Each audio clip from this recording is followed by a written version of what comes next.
Welcome back to the channel, or welcome to the channel if it's your first time here. My name is Troy, I'm 29 years old, and what you're about to see today is all of the ins and outs of the portfolio I'm going to use to retire early at the ripe young age of 50 years old. As part of those ins and outs, I'll be sharing the current portfolio value, my best and worst performers, what was bought in May, the dividends received in May, check on the month over month and year over year growth, look at my dividend projections for the next 12 months, check on the status of my very own dividend snowball, and much more. If any of that or all of that sounds like a good time to you, please consider subscribing to the channel for more content like this and other very exciting dividend content in the works. Also, I really enjoy interacting with you guys down in the comments, hearing about the progress of your portfolios and the wins you get along the way. Let me know how the month of May treated you and how much you made in passive income, but we have a lot to get to it, so let's dive right in and see how much this portfolio is worth and how it's grown so far year to date. All right, and right here, you'll be able to see the account balance of this retire early portfolio and how it's grown so far year to date. Back in January, I had an account balance of $67,196.27.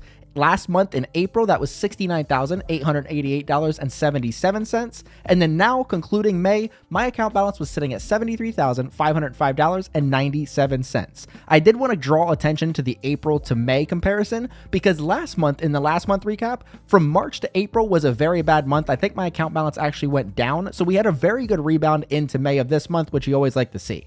I am up about $6,500 in the account balance so far year to date, and I've only added about $5,200 of my own money, so the rest of that is all gains from the market, which you love to see. And I do want to note that $17,000 of that $73,000 total balance is my emergency fund that I keep in cash. So speaking of that cash, we're going to go here to this next picture where you can see all the way up here at the top, the $17,062.36. That's my cash position for my emergency fund. Anything over $17,000 is fair game to invest per month, and the rest collects that 4.97% current interest rate from SPAXX, which again adds to the amount I get to invest the following month, in addition to my added funds. Speaking of the added funds, let's go ahead and see what I'm adding to this account for the month of June.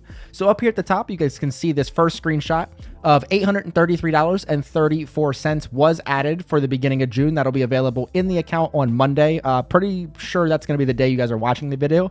So now here with this next screenshot up here at the where it says available to trade, you'll see $17,895.70. So like I said, anything over 17K is what I am free to invest. So I will have $895.70 to invest. Now you might be asking, I have $895.70 to invest, but what am I going to be putting that in? So right here, you'll be able to see all the positions in my account, and I have 11 current holdings, 9 are active, 2 are dormant. So I have the Apple, AbbVie, APD, Costco, Illinois Toolworks, Microsoft, NextEra Energy, Pool Corp, Starbucks, Visa, and ExxonMobil, with Starbucks and ExxonMobil being my dormant positions. And the reason behind that is I have metrics that I like my stocks to meet. These stocks did not meet my metrics, my most important metrics that I value at the time of review, so therefore they're under suspension. I don't know what I'm going to do with those. I've talked about that in previous videos. I'll figure it out as I go, but for now, I'm not putting any of my new money into these positions, and I'm just letting them, putting them on timeout until they, straighten themselves out. So next thing I wanted to go over is the top 3 performers over the past month and the bottom 3 performers over the past month, and show you guys how much a single month can apparently change a portfolio. So looking here, my third best performer in this portfolio over the past month is Costco, the stock that is always overvalued but always does good work. Over the last month, Costco's up 11.72%. And that's just in the last 30 days, just over the month of May. So you really like to see that. Coming in at number 2, yes, it gets better. Coming in at number 2 was APD, another stock that I always get beat up for having. But this one was, very good month for APD, up 15.93% over the month of May. And again, we get better than 15% in a month. That's hard to believe, but we did it. Coming in at number 1, my best performing stock of the month is NextEra Energy, another stock everybody poo-poos on. I was up 18.84% in the last 30 days on this stock. And a little note on this one, this is actually the second month in a row that NextEra Energy was my best performer. So the last 2 months for NextEra Energy has been something special. So I'm not mad at that. Speaking of something special and things I am mad at, here are my bottom 3 performers over the past 30 days. So coming in at number 3 is Pool Corp, a stock I really like. It's not really down that much. It's down 0.88% for the month. Not anything to write home about, but it is down for the month, so I wanted to share that with you guys. That's my third worst performing stock. coming in as my second worst performing stock over the past 30 days is ExxonMobil. ExxonMobil was down 1.82% over the past month. Now, keep in mind, this is one of my suspension stocks, so I'm not buying any more of this. The thing that is a little annoying is I'm not buying any more of it and it's going down. So it's kind of one of those things where I'm not really lowering my cost basis either.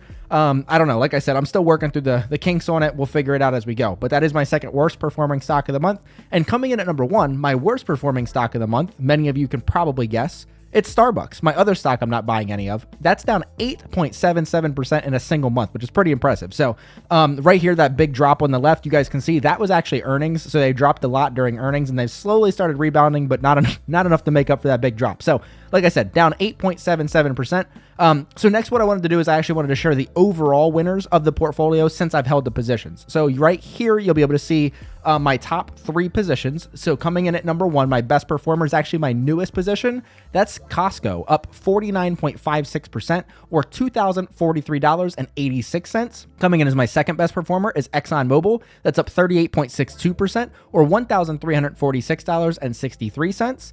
My third best performing stock of all time is Microsoft. That's up 34.74% or $1,806.26. So next, let's do the same thing with my biggest losers. I want to find out which stocks are my worst performing stocks since I've held them. So coming in, so up here, you'll see that Visa is at the very top and it's highlighted yellow. So I actually got my dividends from Visa on, they're already like scheduled. They're going to happen on Monday, but for whatever reason, Fidelity does this thing where it like erases your data. I don't know why it does that. Visa's not my worst performer. I'll actually touch on that in a little bit. But worst performer is Starbucks, down 17.41%. The 8% down this past month doesn't help that. But 17.41% or $758.95. My second worst performer is APD. That's down 4.52% or $180.36. And Pool Corp rounds out the bottom three, down 2.19% or $109.42. So I did want to draw attention. So I do now have, honestly, before I draw attention to something else, if you look down here at the very, very bottom, I have a total gain in this portfolio of 14.66% or $6,487.93. I'm not sure that includes any of the stats from Visa because Visa, as you guys can see at the very top, is blank. I don't know if that's included in there. I don't think it is. So keep that in mind. It's probably better because I think my overall Visa numbers, I'm up 19.95% or $808.74 according to the dividend tracker app I use. So that would actually make my returns and all the fun stuff better. So keep that in mind. But there's my bottom numbers. I do want to draw attention. I'm now over $5,000 positions in Apple, AbbVie, and Microsoft. And I'm coming up on a new milestone for APD of $4,000 in that position. So that's pretty cool. So now let's take a look and see how this portfolio is comparing to the markets over the past month, 3 months, year to date, and such. So right here, you'll be able to see that over the past 1 month, I had a time-weighted return of 3.77%, which isn't an accurate reflection because I add money throughout the month. So my money-weighted return over the past month is 3.79%, which is really good. It's not as good as the S&P, and it's not as good as the NASDAQ, but it did outperform the Dow. So we got one of the major markets outperformed over the past month. Then you can see my 3-month returns, 2.06 and 2.1% respectively. Again, it's outperforming the Dow. The Dow's actually negative in the past 3 months, so that's something. But it's slightly underperforming the S&P and slightly underperforming the NASDAQ. My year-to-date is 4.51 and 4.55, which is underperforming everything but the Dow. And then my 1-year returns is underperforming all three. So we got to work on that. So that's my year-to-date versus the markets. Next, I wanted to share with you guys what I bought in May. Where did I put that money? So right here, you'll be able to see all kinds of different information. So all of my stocks are on the left side where it says row labels. All my stocks are right there. Then it says sum of quantity. So that's any money that I put or how much of those shares I bought over the past month. So it looks like my biggest purchase was NextEra Energy. It typically ends up being that way because NextEra Energy by cost per share is the cheapest stock in my portfolio. So therefore, when I add, roughly the same amount of money as I add to everything else, I can get more of that one because it costs less. So, that's how numbers work. So sum of amount is how much I put into each stock. So I actually put the most money into Visa this month, $131.03. And then my average price is how much I average purchasing that company for. So you guys can see all of that stuff. In total, I actually bought 5.282 shares over the course of 16 different trading days in May. I spent $967.70. And I added $19 all the way over here to the right, added $19.70 and added $19.77. Don't forget that extra 7 cents. $19.77 in added forward income for the next rolling year. So that's really cool. Just in May, I was able to add almost $20 to my added forward income. So you like to see that. I also like to share my cost basis so you guys can see what I was able to average up or average down in over the past month with these buys I just talked about. And you'll see that right here. So again, we have the ticker on the far left, the previous cost basis. So that was the cost basis concluding April last month, 2 months ago.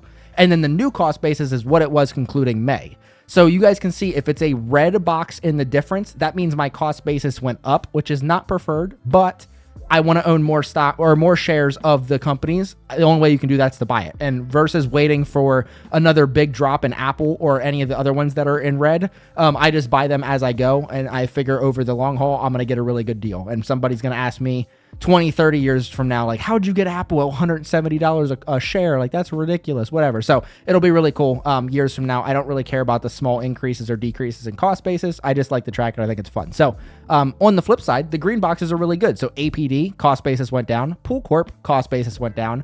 And another one I want to draw attention to is Starbucks. So my cost basis went down by 14 cents in Starbucks.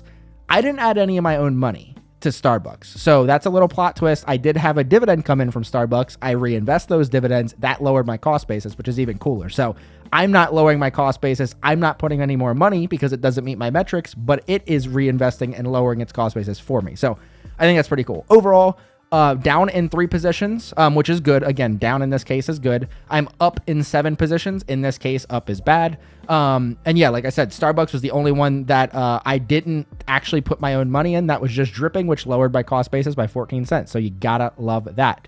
Speaking of Starbucks lowering its cost basis by dripping, let's go ahead and check to see how many dividend payments I got in May and who paid me and how much they paid me. So let's go look right here, where we're going to be able to see I got 6 dividend payments and 1 interest payment in May. The only thing I did right here that's really annoying to me is at the bottom, I put my interest payment before my last dividend payment. That probably doesn't bother you guys at all, but it bothers me. So first one on, that's May 10th, I received $8.61 from Costco. And right here with this, I love looking at these charts. You guys can see how the dividends grown over time since I've owned this company.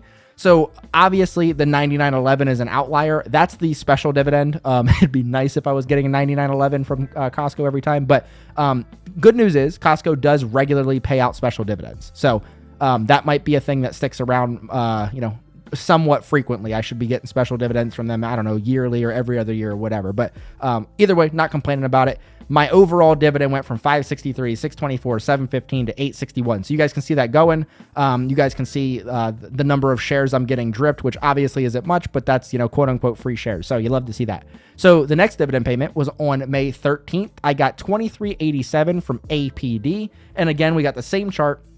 You guys can see my overall dividends. So up here at the very top in red, I've received $128.51 from APD, which is 5.52% of the total dividends I received. I've gotten almost half a share for quote unquote free from APD. And I've actually held this one for a while, and you can see the drip actually going into this one from 30 cents all the way back in 2021, all the way up to $23.87 in May that I just received. So there's the little progression of that. Again, you love to see that. Then on May 15th, 2 days later, I received AbbVie's dividend, which again, $354.92 in total from AbbVie, 15% of my total dividends. I've gotten 2.157 shares for quote unquote free. My latest dividend from AbbVie on the 15th was $55.61, which is super cool for me. That's like, quote unquote, a lot of money. I like seeing $55. That's pretty cool. So, and again, you can see how that's grown all the way from 76 cents to the $55 we're at now. Next up was Apple. Everybody knows Apple pays a ginormous dividend. Said nobody ever, but I have Apple. I've received $44.28 in my life from Apple, or 1.9% of my total dividends. I've received a quarter of a share for free. And on May 16th, they paid me $7.73. Again, it was dripped. And there's the progression all the way from $1.08 to $7.73 now. So we're growing that one, of course. Next up was Pool Corp. $79.41 in career, 341 or 3.41% of my career dividends, almost a quarter of a share for free from them. And the latest dividend on May 30th was $15.83. So all the way from 93 cents back in 2021 to $15.83 now. And that's going to continue to grow because not only am I continuing to put money in it just like I've always been, but the dividends are starting to get reinvested at bigger amounts, obviously, from 93 cents being reinvested. Actually, that one wasn't reinvested. The next one was reinvested at 119, but that was getting me 0.003 free shares. And now the drip, it's like almost like another person's investing in your portfolio. So you like to see that. And then next, so this is, I mixed this up on the little graphic I showed you guys, but I fixed it here because like I said, it bothered me. So Starbucks, we have $154.98 in career dividends from them, 6.65% of my total dividends, 1.645 free shares of Starbucks just because of drip. My most recent dividend was on May 31st. I got $25.40. And going back to 2021, when I got my $2.63 all the way to the $25.40 now, you can see how that one's growing. And then last but not least is SPAXX. So I mentioned to you guys that I have that $17,000 as my emergency fund in there collecting 4.97% interest or whatever I said it was. I've now received $676.82 in interest payments from SPAXX since 2021. Obviously, it's not technically a dividend, but it is technically passive income because I'm not doing anything for it. That's 29.06% of my total career dividends paid. There's no such thing as dripping that. Like, it kind of just goes back into itself, which I guess is kind of a drip, but it's not really like a share. I don't know. Anyway, so no shares dripped on this one, but you guys can see the progression of this, like all the way back when I didn't even know what was going on with this. And you guys can see on April 28th of 2023 is when I started putting extra money in here to like start switching our emergency fund. And then I really went, all in and started switching it. It looks like around December is when I really went all in and switched everything over to here. And this is actually the $74.11 I received on May 31st, the last day of the month, was actually my biggest interest payment ever from SPAXX. So you love to see that. Almost $75 in interest just for, not spending some money that I need to save anyway. So you like to see that. So next I wanted to add all these up and I want to show you what it looks like in May. I want to show you what it looks like compared to last May, how we're looking so far this year and all the things. So one of my favorite charts right here. I don't know if it's complicated for you guys to read. It's really easy for me to read, but I made it. So let me know in the comments if this is a really hard chart for you guys to understand and I can try to fix it or something, but I think it's easy. So all the way over here on the right, you guys can see 2024 and YOY year over year, 2023 to 2024. So that compares how May of this year compares to last May and stuff like that. So looking down here, May of 2024, I made $211.16. Comparing that to last May, that was $101.96. That, all the way on the right, again, the last column, 107.1% year-over-year growth from last May to this May. Also, fun fact, $211.16 is a record for me. That's the most money I've ever received in dividends in a month. That's really good for me. I know there's a bunch of other YouTubers that have way more than that. I am the furthest thing from a yield chaser. My highest yielding is like AbbVie and ExxonMobil, which is like in the 4%, and I only own 2 of them, and one of them I'm not even adding to anymore. So I have no AT&Ts or Verizons or EPDs or whatever these other 8, 9, 10% yields. I don't have any of those. So it's really cool for me to see that this progress is still being trackable over time. So that's really, really cool. So another thing down here, so currently, down here at the very bottom, you guys can see $852.86 for the year. I should pass what I made in all of 2023 at the conclusion of next month. So again, you'll have to come back and check that to make sure it actually happened. But I think we're setting up pretty good to get there. So stay tuned for that. That's going to be really exciting. If we can, every 6 months, we can eclipse what we did for the previous 12, that would be super cool. So that would basically mean the rest of 2024 is all, all gravy, all cherry on top. Don't put both of those things on the same thing. That's probably gross. But like either one, pick one, gravy or cherry on top, whatever. The rest of the 6 months for 2024 should be all bonus monies to keep moving the bar forward for the number I have to beat in 2025. So really excited about that. So like I said, we had a record month this month. We are on pace to pass our 2023 income by the end of next month. So in the first 6 months, all that's super cool. So another thing that's super cool, I like to share my projected annual dividend income. Everybody knows that's as PADI, P-A-D-I. So right here, you'll be able to see what it was at the beginning of 2024 and how it slowly but surely progressed all the way up to May. So In January, my yearly projection was $918.73. In April, that went to $988.93, and I'm now happy to report in May, I passed the $1,000 mark, and my yearly projection is $1,015.24, $84.60 a month, or $278 a day. The thing I do want to note about this is going to be significantly lower than what I actually bring in because this doesn't include interest. So that $70-ish I'm making per month from my emergency fund is not factored into this number. Maybe there's a way you can do that. I don't know. I'm not worried about it. So this is just dividends. I'm supposed to make $1,015.24 in the next coming 12 months. So super exciting there. I also wanted to share with you guys how much in career dividends I've ever made in this account. And we like to track the milestones on that just because I like to track stuff. So right here, super simple chart, total amounts of dividends paid, percent of dividends, which obviously is 100, and the total number of shares dripped. So in this retire early account, in my quote unquote investing career, I've now earned $2,328.82 in total dividends, and I've gotten 10.872809 free shares of companies just by having them reinvest back into themselves. You love to hear that. You love to see it if you're looking and hearing. So like to do that. What I like to do with this is with dividend investing, it's very important to track your snowball. Make sure you're on the right path, showing progress, keeping yourself motivated. It's a long game. You don't want to fall into yield traps, all the things. So I have these super simple charts where they do exactly that. It shows me my dividend snowball and it shows how it's picking up speed and picking up the pace, which you'll see right here. So the first one you'll see is the buy 100. So this is in $100 increments on the far right. How long does it take me to go from 0 to 100, 100 to 200, 200 to 300, and so on and so forth, right? So you guys can see at the very top, 394 days to get my first $100, 147 days, 168, 114, 99, 78, so on and so forth, all the way down. I actually passed 2 milestones in May.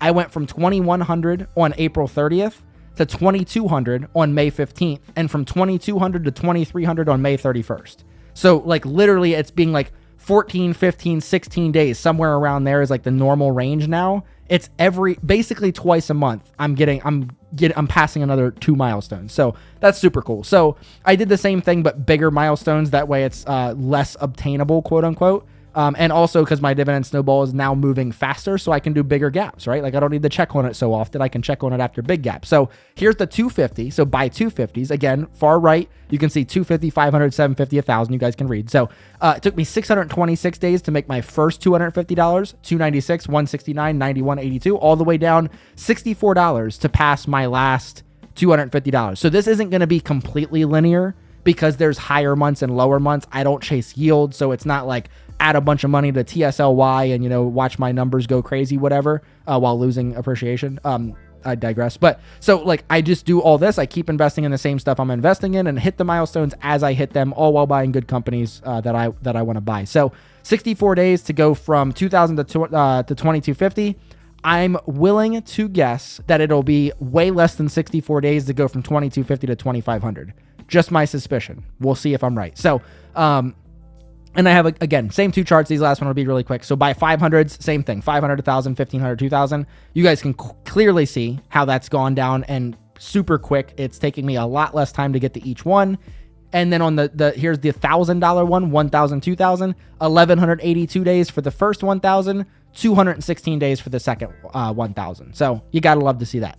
Last thing I want to share with you guys is any news. What's the good news I had in my portfolio? Again, in the beginning of the video, I asked for good news from your portfolio. I'm going to share some good news from mine, other than everything I just talked about. So on May 1st, Pool Corp announced a 9.1% dividend increase, which was already paid. So they went from $1.10 per share per quarter to $1.20 per share per quarter. So you love to hear that. And on May 2nd, the next day, Apple announced a 4.2% dividend raise, going from 24 cents per share per quarter to 25 cents per share per quarter. So again, that is more money that I'm now making from both of those companies, whether I did or didn't add any money to those portfolios. It's kind of like the mystery person that's like giving me more money that I wasn't kind of expecting. So again, that's the kind of companies I buy. I buy companies that are known to not only raise their dividend, but they're known to do it every year consistently, and they're known to do it in relatively big increases.